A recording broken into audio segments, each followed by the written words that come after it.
What will you call him, Mater? Edru asked her, when next Osrith opened her eyes. It was growing dark outside. Big flakes of snow were flying past the window. Yet, Osrith felt hot and would have stood, naked, by it if she could. Finan, Finan Beak, Osrith said. Little Finan, Edra translated, and looked down with loving eyes to her brother. Have him take your teat again, encouraged Elasaid, who had wiped away the mess at the back end of the child with a clean linen. Put his nose near, he will root and find it. There was such a peace in it, a satisfaction that she was feeding her child, and Finan Beak went to sleep in her arms. Now, this is what you must do, Elasaid told her, matter-of-factly. Now, wrap a cloth here, about his bottom, and absorbent moss, and for yourself. She drew Osrith's hand down to between her legs. This bleeding will occur for the next 50 days, and while you bleed, you may not leave the room, except for the privy. Elasaid indicated the wall beside Osrith. She stared at it and back to Elasaid. Privy? It is behind the tapestry, which I will take down shortly. It is important you waste yourself now, pace around while Ananbig sleeps. You must now try to mend your own body. Ananbig, Osrith repeated. She liked it. The little one. It suited him well, although at the moment he looked as Edre had looked when just born, like a skinned rabbit. He would fill out, she knew.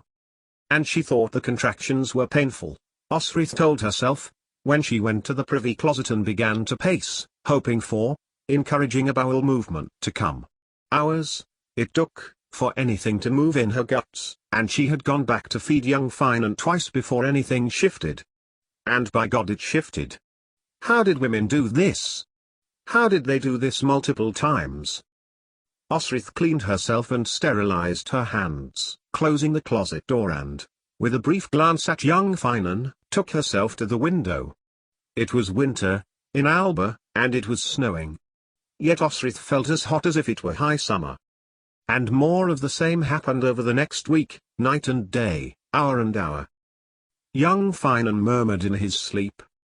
A serving woman came to replace the boiled herb water and remove the closet bucket. Edra kept up her unrelenting attention by bringing her food to eat and cooled, boiled water to drink. While she loved Glimmer's food, he was wont to bring her blood sausage, which Osrith did not like, but suffered because she knew it was making her strength return, as did the milk brought to her by Elasaid, who took young Finan in her arms, nodding at his coming on. However, Osrith had not mentioned her hot spells, until one night when Edra had come to see her mother and found her faint by the window. Elasaid was called, and Osrith returned to bed. Has anyone except for the servants, or Edra or myself been here, Osrith? And she had told her that they had not. There is a condition, which can happen much after a birth, Elasaid told her, where a mother can get ill if weather is unclean. Has anyone been to see you, other than the servant girl, or Edra, or me? No one, Osrith told her, and it had taken for Osrith to draw a chair up to the window that night to cool her hot limbs and face to make her change her story. Below, climbing up the wall of the castle, gripping effortlessly over the uneven stonework was the king. 88,888,888. Elasaid had barred the way when Constantine had tried to enter the confinement room a few days after Osrith had birthed Finan Beak. If you want to see her alive you will leave her be when I tell ye, Balash. Elasaid told Constantine, sternly. You cannot go in. But he had been climbing the walls every night since that night, he told Osrith, just to see her, and the child. I stopped coming all the way over to ye, Constantine told her, when Mater Elasaid told me not to. That was good, Osrith thought, for there had been times when her nursing dress had been off all the way at the front and she would have been totally on display, with young Finan asleep on her stomach having had a feed, though he had seen it all before. So I've been checking in ye, from the window ledge here. Constantine looked over to the blankets shaped with an indentation in them, where young Finan was now sleeping. He always looks so calm, Constantine added, and Osrith pushed the chair back and paced over to her child, nestling him up into her arms. He stirred a little, but went back to sleep at her movement. Constantine watched without saying anything, and young Finan gave a little grrr in his sleep. He seems so content, Constantine said, and Osrith realized that the king had not taken his eyes from young Finan's little face. Have you decided on a name? Finan, Osrith said at once, seeing Constantine bristle. I need him to be with me until he is old enough. Constantine's eyes drifted across to the bundle in her arms again. Was this how it was with Mary? Osrith asked him. Were Selak and Ildub like this? I was away, Constantine told her. At Scon, at Dulriata. At Dund. I never knew her being like this. She probably wasn't, not for this long, Osrith told him. She had a wet nurse for them both. And you have not? Osrith shook her head. I can arrange for, but Osrith shook her head again. It is quite all right, she told him quickly. I am only glad I made it back home for his birth. A bell rang, and Osrith noticed a line of light on the horizon. Christmas Day, Constantine told her. I am to be at the chapel. Christmas? Thought Osrith, in wonder. It only seemed like 5 minutes since Edra was handing her son to her. Night and day seemed to blend into one. I am to be at the chapel, Constantine repeated, though he seemed reluctant to go, nor take his eyes of young Finan. Then he turned his eyes to her, and said, in a voice that seemed half strangled, You took my place once, Osrith, and I could never forget it. How I wished I could have taken your place in this. It is what I had to bear, Osrith told Constantine, kindly. I have had the best treatment, and the best care. There is no reason I should die. And she watched her dearest friend shudder for a moment, and knew then that had been his dread. Have you given consideration to the proposal, to my kinsman? Osrith started. She had not even thought of it, nor even spoken to Constantine of all that had happened in Mercia and Wales, although by now he would have spoken to Eswi and Engus and Phelim. Who is it you speak of? Osrith asked. But Constantine shook his head. Another time, he told her, before passing her something. A gift for the new mother, he told her. Osrith looked for an object, but Constantine smiled widely. It would amuse him her looking for it, but he did not keep her long and said, Land. At Berwick. If you choose to marry my kinsman, his land is worth 100 acres. I would gift you another 200. 300 acres? A good area of land. A farmer could do well there, as well as anyone could with border armies marauding over it. And Osrith thought, she would know both armies, she would know Constantine's men, and Whigger's. She could settle for that arrangement, she could settle for the kinsman. I owe Mercia 2 years, Osrith told him. You know this now, do you not? Constantine paused for a moment, then his eyes crinkled at the corners. Aye, Constantine agreed. You erred and you admitted your crime. You stood, in order for a queen to have judgment passed. It was a matter of honor, Osrith told him. You could have fled, come back home? Constantine suggested. No, I could not. And Constantine took her hands and told her Eswi, Engus and Phelim had had nothing but praise for her conduct. And to think I could esteem you no higher, Osrith, than you do this, of course you could come back. You are worthy, so worthy of Domhnall's name for you. Gale warrior, Osrith remembered. He had drawn her close, though not in the way Constantine did, for men were what interested Domhnall, and told her that her actions in saving the princes and princesses in the Norse raid at Dói were worthy of their highest honor. Hywel has agreed, Constantine confided, that, if at some time in the future the Say get too strong, he will hold one end of the net and I the other, and we will pull very hard, Osrith, to protect our ancient lands. What word did you give Dyfnwal? Only that, if I was ever in a position to vow to Strathclyde I would. Constantine paused, considering her words. Strathclyde? You swore to Strathclyde, not Dyfnwal? Strathclyde, as it is my mother's country. I am st. Your marriage, Constantine began. We have just discussed that, Osrith told him. Once I have served Mercia. No, Constantine said. your marriage to Guthard Harthknutson. It has brought Diffenwell land, and now all of Cumbra land is Strathclyde land, and that means it is the land of Alba. I am beyond the wall, the dream of my father." But Osrith's brow wrinkled and her heart sank. Guthard's marriage to her still held. "How is it then that I can marry your kinsman, if I am still married to Guthard?" But Constantine had thrown back his head and was laughing. "Did ye not know?" he said, almost choking on the words. "Guthard is dead. I had a message from the monastery last week at Caoligwylid. They recognize Diffenwell's claim of land, and have already sent the abbot to Glashcu." "Good," Osrith said, closing her eyes for a moment. And then opened them. "Was it Finoli?" Constantine confirmed. "Abbot Findle." A splendid Christmas gift, to find out then, Osrith thought. "Then I will marry your kinsman," Osrith told him. "But only after I have served Mercia. I will marry him and become a farmer, and young Finan can have a home."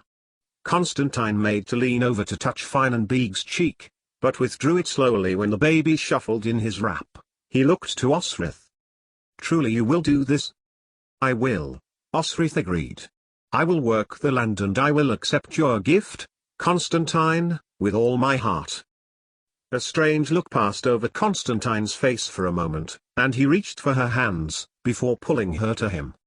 They two were one again, as they were when the world was quiet, and even the borders of their flesh felt liminal, and they were one heart, one mind, and Osrith was kissing him back, as she always did, his warm face close to hers. It was only when he reached for her in a way Osrith knew of old, which led ultimately, to the creation of more of these. She glanced down at young Finan, that she pulled away. But she hadn't wanted to. Is that what it would have been like if she had kept their child, 20 years before? It would not be the last time the King of the Scots would kiss Osrith.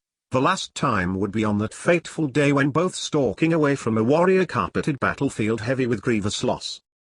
That was far in the future, but a future whose destination had begun with Osrith, with Hywel and Diffenwell and Constantine.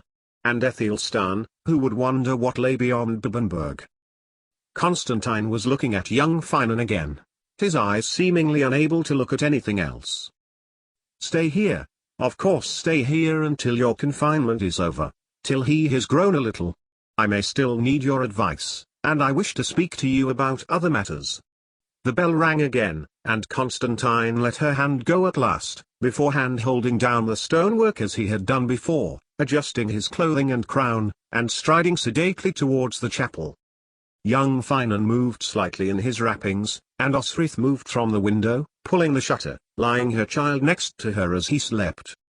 Advice, Osrith thought, as she replayed the kiss in her mind. "You want me work for you still?"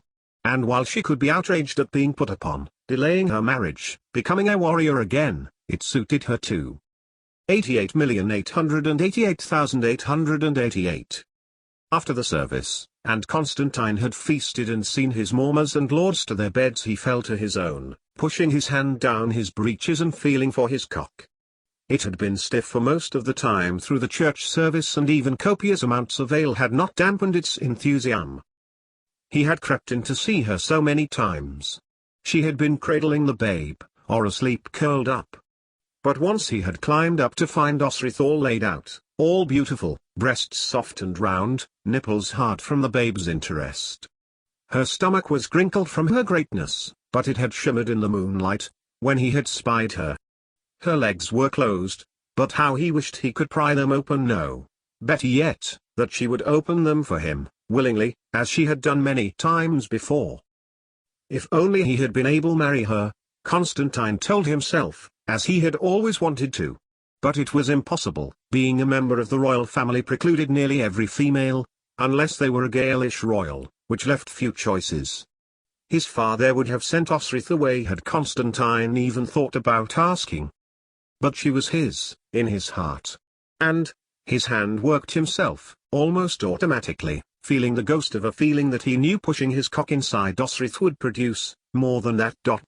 She was a Gaelish princess in his eyes, she had been his since she had stood, magnificent, before a Norseman, swinging her sword high, to defend him. His hand was her cunt. His hand were the walls of her, pushing back on him, as it gripped the sides of it as he worked his foreskin up and down, causing those brief shocks of pleasure that he always got at the start of humping. Constantine had not quite known what he had been doing with her all those years ago when he had tricked her into coming to his room, and pushed inside her, only that he had seen his father do it with a serving girl and he wanted to do the same to this strange girl who had turned up at his home. Once he had taken her he discovered why men did this, and after he had done this a few times with Osrith, Constantine realized that if he let himself go a little further he could allow himself to let go of his seed. And once he had learned that, Osrith seemed to give in to him more and more. He had been disgusted that Domhnall had used his plan of marrying someone to Guthard with Osrith as the bride, and he had spent many a frustrated night wanking himself off with hatred in his heart. To know that she had let herself be hid by that Saxon bastard Edward was almost too much to bear. And now this man, Finan? He had been hideously foul to Osrith, when Constantine had found out about him, but had she known who he really was? If she had forgiven him quickly enough. Forgiveness was not easy to find in Osrith though, Constantine thought, as he pulled his hand backwards and forwards, getting broader and longer as his orgasm built. It was more than likely Osrith did not know who he was at all. It had taken a lot of time for Constantine to learn that being grumpy and domineering to Osrith was not the way to get her to open her legs for him. Instead, he had to trust her, and she had delivered. The question was, would he be able to be restrained enough with her when Osrith married with his consent? His hand was working faster and faster now. It was her hand. It was her making him feel ... incredible. And Constantine felt incredible too, for she was within reach, vulnerable, at his mercy, with large red lumps of teats that needed pinching here ... pressing the ... a hand of his could work its way up her leg, and find those uneven lumps between her cunt lips which made her yield to his touch when he gently moved his fingers over them. Constantine came, and then worked himself up and came once more. Beyond him the bells rung again, and he used the rhythm to get stiff again. Touching her breasts ... kneading her nipples so they grew from pale, flat nubs to deep red, mounds from his itton ... thrusting deep between her legs and having her bear down and riding him. He had better get used to just the memories now, Constantine told himself, as his cock spurted out the last of what was in his balls, and he sighed and sighed to regain his breath. Once she was another man's wife, he knew Osrith would never yield to him as a mistress. He could find whores. Yes, Constantine knew many. But they would not be the same under him as Osrith's pliable body. But he could keep her here, within his grasp. He grasped his cock again, but his body was empty of semen for now, and he could bring no more arousal forth ... except the satisfaction in his own mind. And it was not only physical pleasure he garnered from Osrith. Sometimes he missed her presence. Just lying next to him, talking, being with him ... They had done that far more often than they had humped. And Osrith had borne him a son. That child was his ... his own. Despite what she believed, the boy was their son, not the son of that allied bastard ... After everything he had done to Gormlith ... No ... The child was hers and his own. Young Finan was their son, together.